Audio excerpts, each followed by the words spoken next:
मेरा नेताओं से मतभेद था तथा अब तक है। ये मेरे 28 फरवरी 1935 के सावरकर के नाम पत्र से भली भांति विदित होता है। आज भी मेरे वही विचार है। गांधी जी से मेरी शत्रुता नहीं थी।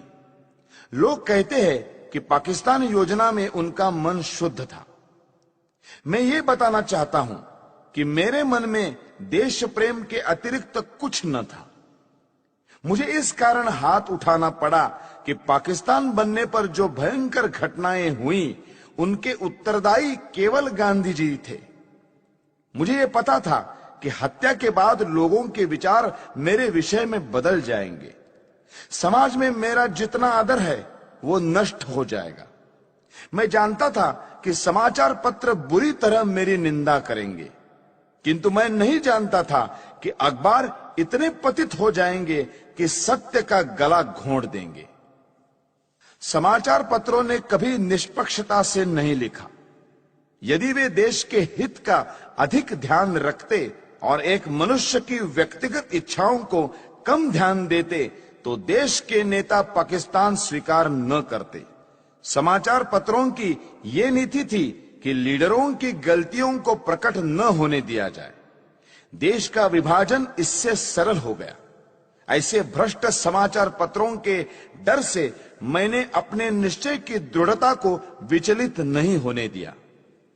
कुछ लोग कहते हैं कि यदि पाकिस्तान न बनता तो आजादी न मिलती। मैं इस विचार को ठीक नहीं मानता। लीडरों ने अपने पाप को छिपाने के लिए यह बहाना बनाया है। गांधीवादी कहते हैं कि उन्होंने अपनी शक्ति से स्वराज्य पाया। यदि उन्होंने अपनी शक्ति से स्वराज्य लिया है तो उन्होंने हारे हुए अंग्रेजों को पाकिस्तान की शर्त क्यों रखने दी और शक्ति से क्यों न रोका? मेरे विचार से महात्मा और उनके अनुयायियों की एक ही पॉलिसी रही, और वो ये कि पहले यवनों की मांग पर विरोध दर्शाना, फिर हिचक दिखाना और अंत में आत्मसमर्पण कर देना। इसी प्रकार पाकिस्तान की रूपरेखा स्वीकार कर ली गई। 15 अगस्त 1947 को छलपूर्वक पाकिस्तान स्वीकार कर लिया गया। पंजाब, बंगाल, सीमा प्रांत और सिंध के हिंदुओं का कोई विचार नहीं किया गया। देश के टुकड़े करके एक मजहबी धर्मनिष्ठित मुस्लिम राज्य बना दिया गया। मुसलमानों को अपने अराष्ट्रीय कार्यों का फल पाकिस्तान के रूप में मिल गया। गांधीवादी नेताओं ने उन लोगों को देशद्रोही सांप्रदायिक कहकर पुकारा जिन्होंने पाकिस्तान का विरोध किया था, और पाकिस्तान स्वयं स्वीकार करके जिना की सब बात मान ली। इस दुर्घटना से मेरे मन की शांति भंग हो गई। पाकिस्तान बनाने के बाद कांग्रेस सरकार पाकिस्तान के हिंदुओं की रक्षा करती तो मेरा क्रोध शांत हो जाता। मैं नहीं देख सकता था कि जनता को धोखा दिया जाए। करोड़ों हिंदुओं को मुसलमानों की दया पर छोड़कर गांधीवादी कहते रहे कि हिंदुओं को पाकिस्तान से नहीं आना चाहिए और वही रहना चाहिए। इस प्रकार हिंदू मुसलमानों के चंगुल में फंस गए और विकट विपत्तियों के शिकार हुए। जब मुझे इन घटनाओं की याद आती है तो मैं कांप उठता हूं। प्रतिदिन सहस्त्रों हिंदुओं का संहार होता था। 15,000 सिखों को गोलियों से भून दिया गया। हिंदू स्त्रियों को नग्न करके जुलूस निकाले गए। उनको पशुओं की भांति बेचा गया। लाखों हिंदुओं को धर्म बचाकर भागना पड़ा। 40 मील लंबा हिंदू निराश्रितों का जत्था हिंदुस्तान की ओर आ रहा था। हिंदुस्तान शासन इस भयानक कृत्य का कैसे भयानक निवारण करता था? उन निराश्रितों को वायुयान से रोटियां फेंककर।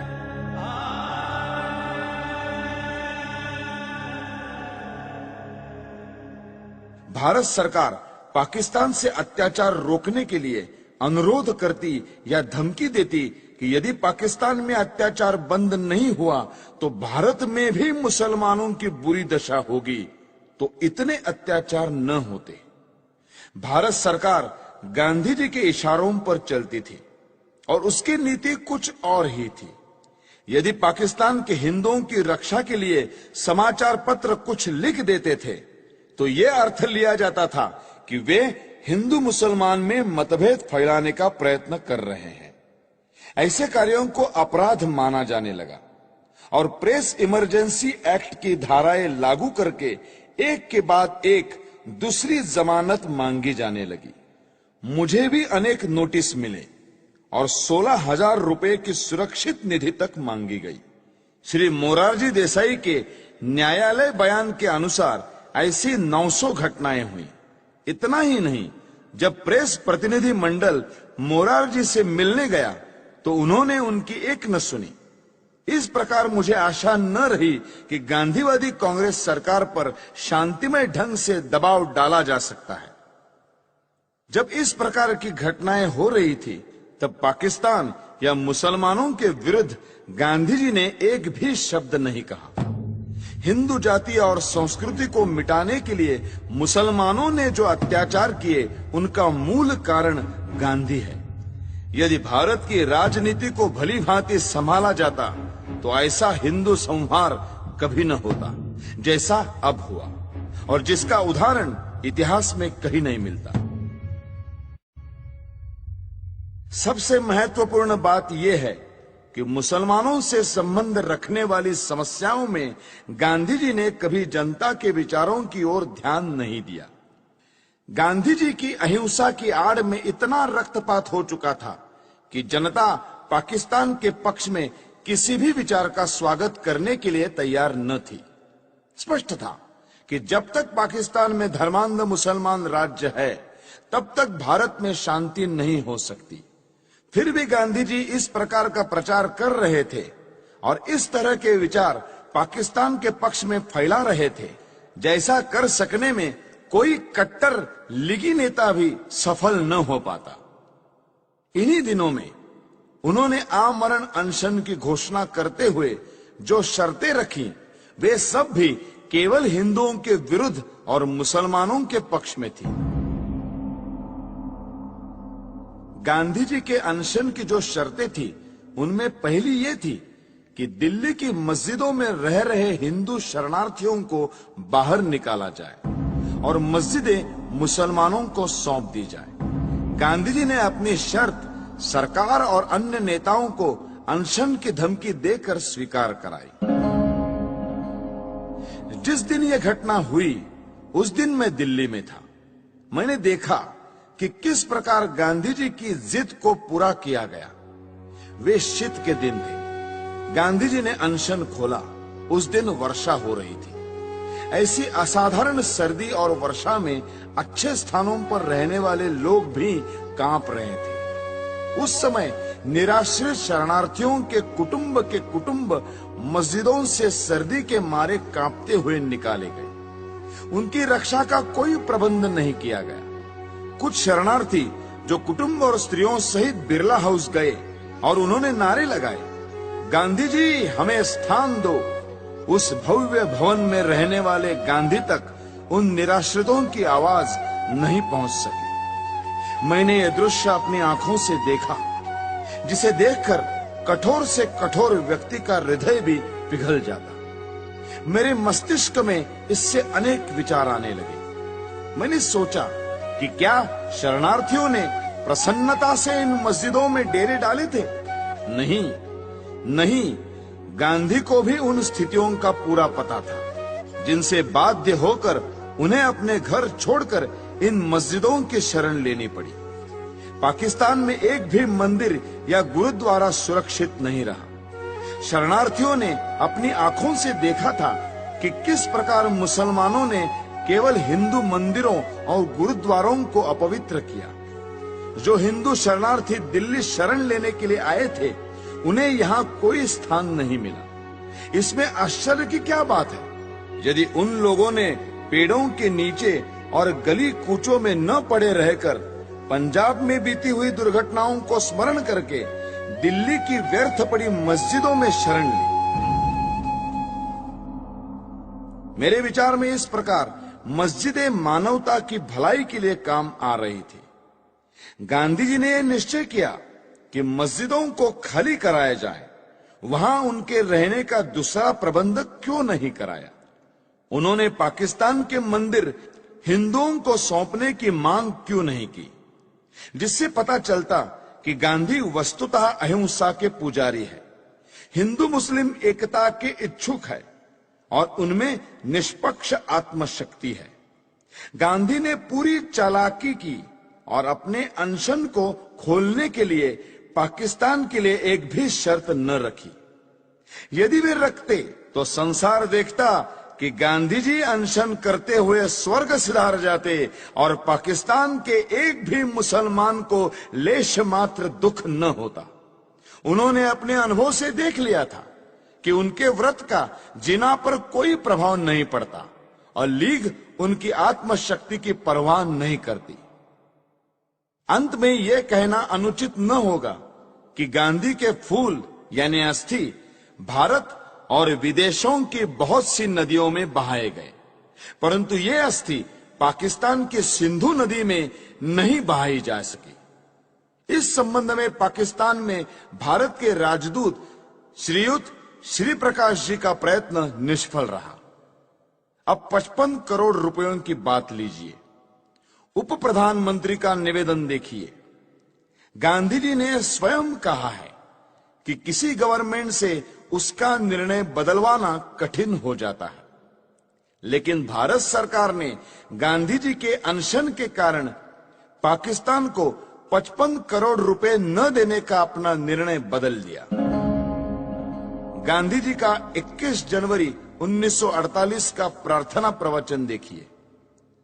सरकार ने 55 करोड़ रुपए न देने का निर्णय जनता के प्रतिनिधि होने के नाते किया था, लेकिन गांधी जी के अनशन ने इस निर्णय को बदल दिया। तब मुझे ये ज्ञात हुआ कि गांधी जी की पाकिस्तान परस्ती के आगे जनता के मत का कोई महत्व नहीं है। अपने प्रतिवृत्त के पहले खंड के पृष्ठ 143 पर न्यायमूर्ति कपूर ने उस समय वृत्तपत्रों में छपी प्रक्रिया का एक उदाहरण दिया है। अनुच्छेद 12A-45 इस प्रकार है। बंबई के साप्ताहिक नेशनल गार्डियन ने अपने 17 जनवरी 1947 के अंक में नेहरू शासन से हिंदुस्तान की घोर वंचना, पाकिस्तान धौंस से जो पा न सका वो गांधी जी के हट्टाग्रह से पा सका, इस शीर्षक के नीचे दिया था, अपने राष्ट्रीय जनों का जिससे नरसंहार होगा वो पैसे देने का कृत्य हम नहीं करेंगे। ऐसी गर्जना चल रही थी और सरदार वल्लभ भाई के धौंस को और दबाव में भीख नहीं डालेंगे, ऐसे वीरत्व के शब्द सुनने में आते थे। इतने में ही गांधी ने अनशन करके पाकिस्तान को करोड़ों रुपए देने को नेहरू शासन को बाध्य किया। 55 करोड़ प्रदान की स्वीकृति से लोग कैसे प्रक्षुब्ध थे, इसका ये उदाहरण है। मुसलमानों ने स्वतंत्रता आंदोलन का विरोध किया, इसीलिए पाकिस्तान बना। जिन्होंने पाकिस्तान का पक्ष लिया उनको पांचवें स्तंभी कहा गया है, उनकी निंदा की गई है। परंतु मेरी दृष्टि में गांधी जी ने पाकिस्तान का पक्ष सबसे अधिक लिया और कोई शक्ति उनको रोक नहीं सकी। इस स्थिति में हिंदुओं को मुसलमानों के अत्याचारों से बचाने का एक ही उपाय था कि गांधी का अंत कर दिया जाए। गांधी जी राष्ट्रपिता के नाम से पुकारे जाते हैं, जो अत्यंत सम्मान का पद है, पर वे पिता का कर्तव्य पालन करने में असफल रहे। उन्होंने तो बड़ी निर्दयता से राष्ट्र के 2 टुकड़े कर दिए। यदि वे सच्ची आत्मा से पाकिस्तान का विरोध करते तो लीग कभी भी इतनी सुदृढ़ता से ये मांग न रख पाती और अंग्रेज पूर्ण प्रयत्न करके भी इसे न बना पाते। देश की जनता पाकिस्तान बनाने की घोर विरोधी थी, पर गांधी जी ने जनता को धोखा दिया और मुसलमानों के पाकिस्तान का पिता सिद्ध किया है। इसलिए मैंने भारत माता का एक पुत्र होने के नाते अपना कर्तव्य समझा कि ऐसे व्यक्ति का अंत कर दिया जाए, जिसको कहा तो जा रहा है राष्ट्रपिता, किंतु जिसने मातृभूमि का विभाजन करने में सर्वाधिक हाथ बटाया है। हैदराबाद की समस्या का भी यही इतिहास है। निजाम के मंत्रियों एवं रजाकारों ने जो अत्याचार हिंदुओं पर किए, उनका वर्णन करने की आवश्यकता नहीं है। वहां के प्रधानमंत्री लायक अली जनवरी 1948 के अंतिम सप्ताह में गांधी जी से मिले थे। शीघ्र ही पता लग गया कि गांधी जी का व्यवहार इस विषय में भी विचित्र है। जिस प्रकार उन्होंने सुहरावर्दी को अपनाया था, उसी प्रकार कासिम रिजवी को भी दत्तक पुत्र समझकर व्यवहार करेंगे, ये बिल्कुल स्पष्ट था। जब तक गांधी जी जीवित थे, तब तक सरकार हैदराबाद के विरुद्ध कुछ न कर सकी, यद्यपि वो पूर्ण अधिकार और शक्ति संपन्न थी। यदि गांधी जी के जीवन में ही भारत सरकार हैदराबाद में सेना या पुलिस की कोई कार्रवाई करने का निश्चय करती, तो गांधी जी हिंदू मुस्लिम एकता के नाम पर सरकार को अपने निश्चय बदलने पर बाध्य कर देते। जिस प्रकार 55 करोड़ रुपया पाकिस्तान को न देने का निर्णय वापस लेना पड़ा था। जब गांधी जी अनशन ठान लेते, तो उनको बचाने के लिए सरकार को उनकी इच्छानुसार चलना पड़ता। गांधी जी के अहिंसा सिद्धांत के अनुसार हमें अत्याचार सहन करते जाना चाहिए और शस्त्र या शारीरिक शक्ति से प्रतिकार नहीं करना चाहिए। गांधी जी की अहिंसा उस सिंह की अहिंसा है जो उस समय अहिंसा का पुजारी हो जाता है जब वो सहस्त्रों गायों को खा पीकर थक जाता है। कानपुर में गणेश शंकर विद्यार्थी को मुसलमानों ने निर्दयता से मार दिया था। गांधी जी उनका उदाहरण देकर कहते थे कि इस प्रकार अहिंसा पर चलकर अपना बलिदान कर देना चाहिए। मेरा विश्वास है ये अहिंसा यानी नपुंसकत्व देश को नष्ट कर देगी और पाकिस्तान भारत पर आधिपत्य जमा लेगा। मुझे स्पष्ट दिखाई देता था कि यदि मैं गांधी जी का वध करूंगा तो मैं जड़ मूल से नष्ट कर दिया जाऊंगा। लोग मुझसे घृणा करेंगे। मेरा सम्मान जो मुझे प्राणों से अधिक प्रिय है नष्ट हो जाएगा। किंतु साथ में मैं ये भी जानता था कि गांधी जी सदा के लिए विदा हो जाएंगे तो देश की राजनीति में शस्त्र प्रयोग और प्रतिकारात्मक कार्यवाही को स्थान मिलेगा। देश शक्तिशाली होगा। मैं अवश्य मरूंगा, किंतु देश अत्याचारों से मुक्त होगा। सब मुझे मूर्ख कहेंगे, पर देश ऐसे मार्ग पर चलेगा जो उचित होगा। यही सोचकर मैंने गांधी जी का अंत करने की ठानी। मैंने अपना निर्णय किसी को नहीं बताया। 30 जनवरी 1948 के दिन मैंने गांधी जी का वध किया। मेरे पास कहने को और कुछ नहीं है। यदि देशभक्ति पाप है तो मैं पाप मानता हूं। मैंने पाप किया है। यदि प्रशंसनीय है तो मैं अपने आप को उस प्रशंसा का अधिकारी समझता हूं। मुझे विश्वास है यदि मनुष्यों द्वारा स्थापित न्यायालय से ऊपर कोई और न्यायालय होगा तो उसमें मेरे कार्य को अपराध नहीं समझा जाएगा। मैंने देश और जाति की भलाई के लिए यह काम किया है। मैंने उस व्यक्ति पर गोली चलाई जिसकी नीति से हिंदुओं पर घोर संकट आए और हिंदू नष्ट हुए। वास्तव में मेरे जीवन का उसी समय अंत हो गया था जब गांधी जी पर गोली चलाई थी। उसके पश्चात मैं अनासक्त जीवन बिता रहा हूं। मेरे लिए संतोष का विषय है कि मुझे कोई पश्चाताप नहीं है। हैदराबाद की समस्या में अकारण देर हो रही थी। सरकार ने गांधी जी के मृत्यु के बाद शस्त्र शक्ति से इस समस्या को ठीक रूप से सुलझा दिया है। भारत की आधुनिक राजनीति और सरकार अभी तक तो ठीक प्रकार से चलती हुई जान पड़ रही है। गृह मंत्री ने कहा है कि देश के पास प्रचुर युद्ध सामग्री होनी चाहिए।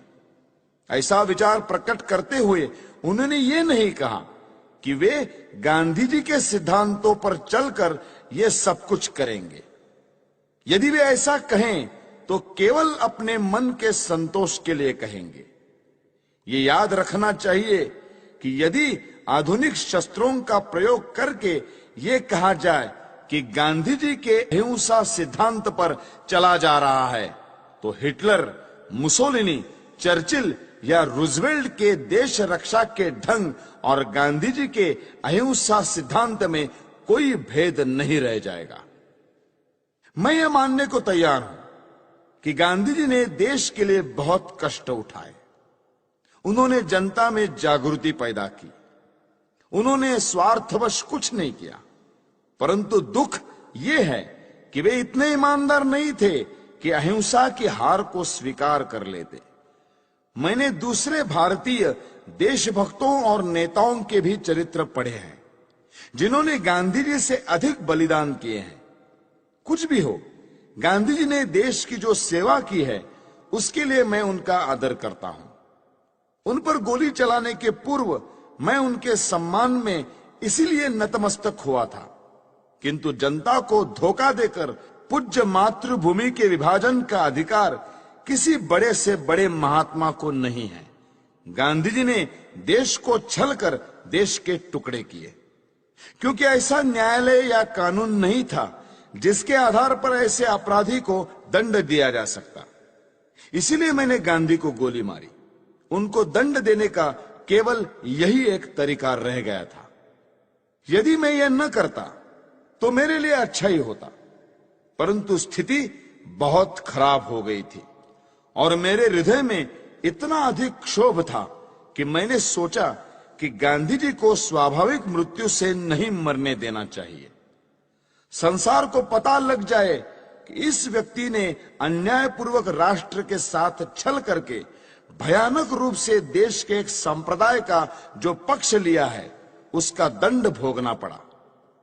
मैंने इस समस्या का अंत इसी प्रकार करना चाहा, क्योंकि इसी से लाखों निर्दोष हिंदुओं का जीवन बच सकता था। गांधी जी की जो अहममयी प्रवृत्ति इस पवित्र भूमि के पुत्रों के लिए घातक सिद्ध हुई, उसके लिए भगवान उन्हें क्षमा करे।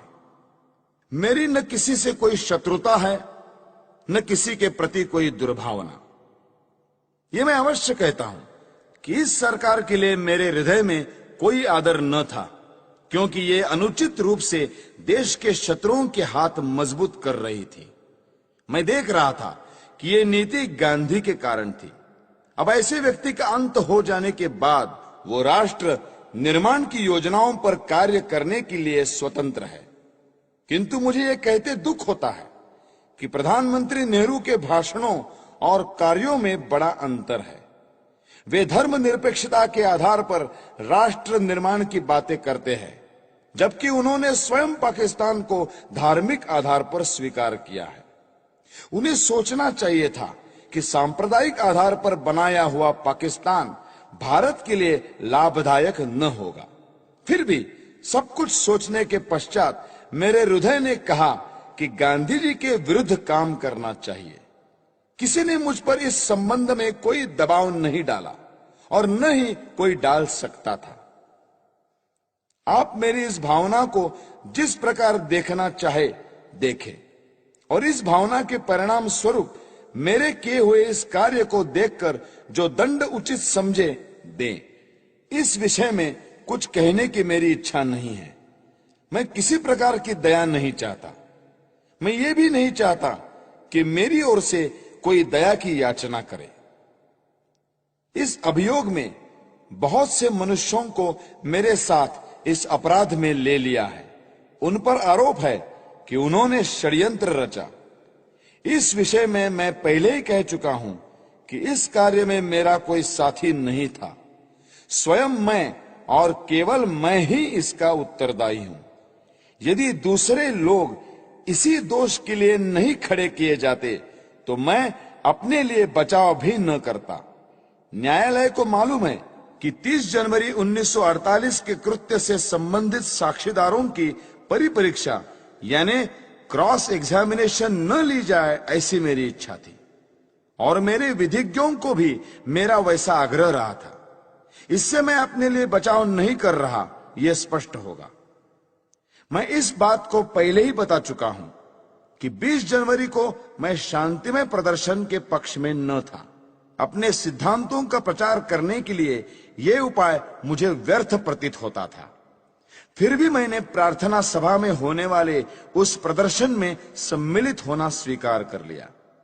यद्यपि इसमें सम्मिलित होने की मेरी आंतरिक इच्छा न थी, दैव योग से मैं उसमें सम्मिलित न हो सका और किसी कारण से जब यह प्रयत्न सफल भी नहीं हुआ तब मुझे बड़ी निराशा हुई। आपटे और अन्य लोगों ने पूना, बंबई, ग्वालियर में स्वयं सेवकों के लिए जो परिश्रम किया था उसका कुछ भी फल नहीं निकला। तब गांधी जी के वध के अतिरिक्त मेरे लिए दूसरा मार्ग नहीं रह गया था। इन्हीं विचारों में खोया हुआ जब मैं दिल्ली के शरणार्थी कैंप में घूम रहा था तो मुझे एक फोटोग्राफर मिला जिसकी कमर में कैमरा लटक रहा था। उसने मुझे फोटो उतरवाने के लिए कहा। वो शरणार्थी ही प्रतीत होता था। मैंने फोटो खिंचवा लिया। जिस समय मैं स्टेशन पर आया मैंने आपटे को 2 पत्र लिखे जिसमें अपनी मानसिक दशा का वर्णन किया और अपने फोटो भी भेज दिए। नानाराव आपटे से प्रेस और पत्र के क्षेत्र में मुझसे घनिष्ठ संबंध थे। उन्हें मैंने एक पत्र व्यक्तिगत पते पर भेजा और दूसरा हिंदू राष्ट्र कार्यालय के पते पर। अंत में मैं ये कहना चाहता हूं कि जो वक्तव्य मैंने दिया है वो सत्य और शुद्ध है। प्रत्येक बात संदर्भ ग्रंथों को देखकर तैयार की गई है। मैंने सरकारी समाचार पत्र, इंडियन ईयर बुक, कांग्रेस का इतिहास, गांधी जी की आत्मकथा, समय समय पर प्रकाशित कांग्रेस के बुलेटिन, यंग इंडिया और हरिजन की फाइलें और गांधी जी की प्रार्थना सभा के भाषणों से ये वक्तव्य तैयार करने में सहायता ली है। मैंने ये लंबा वक्तव्य इसलिए नहीं दिया है कि लोग मेरे कार्य को सराहें, बल्कि इसलिए दिया है कि लोग मेरे विचारों को भली भांति जान जाए और किसी के मस्तिष्क में मेरे विषय में कोई भ्रांत धारणा न रहे। भगवान करे हमारा देश फिर अखंड हो और जनता उन विचारों का त्याग करे जो अत्याचारी के आगे झुकने की प्रेरणा देते हैं। भगवान से यही मेरी अंतिम प्रार्थना है। मेरा वक्तव्य अब समाप्त हो चुका है। आपने इसे ध्यान से सुना और सुविधाएं दी, उसके लिए मैं कृतज्ञ हूं। जिन्होंने इस बड़े अभियोग में मुझे कानूनी सहायता दी और जो पुलिस ऑफिसर इस अभियोग से संबंधित है, उनके प्रति मेरे हृदय में कोई दुर्भावना नहीं है। मैं उनके सद्व्यवहार के लिए उनका भी कृतज्ञ हूं। जेल के ऑफिसरों को भी धन्यवाद। उन्होंने मेरे साथ बहुत अच्छा व्यवहार किया है। यह सत्य है कि मैंने 300-400 लोगों के बीच दिन के समय गांधी पर गोलियां चलाई। मैंने भागने का कोई प्रयत्न नहीं किया। वास्तव में भागने का विचार मेरे मस्तिष्क में आया ही नहीं। मैंने अपने ऊपर गोली चलाने का प्रयत्न भी नहीं किया। आत्मघात करने का मेरा कभी विचार न था, क्योंकि मैं अपने विचारों को खुले न्यायालय में प्रकट करना चाहता था। आलोचनाओं के बावजूद भी मैंने जो कृत्य किया उसके नैतिक पक्ष पर मेरी आत्मा कभी विचलित नहीं हुई। मुझे किंचित भी संदेह नहीं कि भविष्य में सच्चाई और ईमानदारी से इतिहास के इस अध्याय को इतिहासकार लिखेंगे तो वे मेरे कार्यों और उसके परिणाम का सही मूल्यांकन करेंगे। अखंड भारत अमर रहे। वंदे मातरम। दिल्ली, 8 नवंबर 1948। नथुराम विनायक गोडसे। अभियुक्त क्रमांक 1।